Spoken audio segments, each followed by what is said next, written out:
စွာကျွန်တော်ရဲ့ဘဝတွေ့ပြီးတော့မူပါဘုရားရဲ့လမ်းပြပါလာခြင်းစရာကြုံတွေ့တဲ့အခါ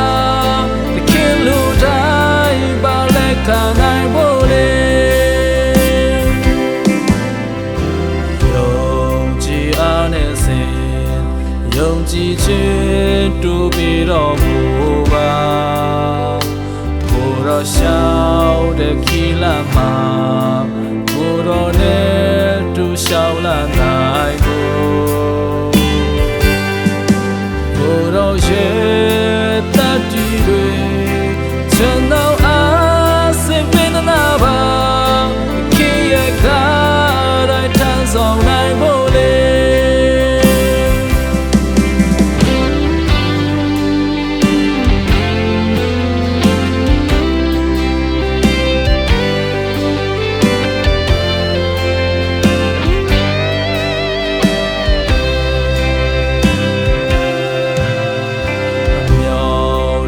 တနေ့မှာ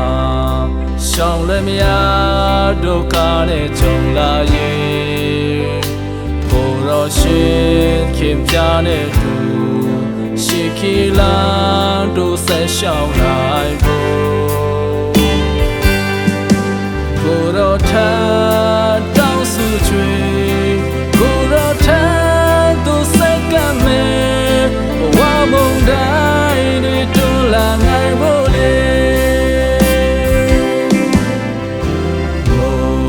တလည်းနေပါဒီလောကရဲ့သဘောတရားပါပဲဝေဒနာများစွာရှိအောင်မယ်ဒေါသမုန်းတို့ရောက်ရှိလာရဲ့ကိုယ်တော်ထံ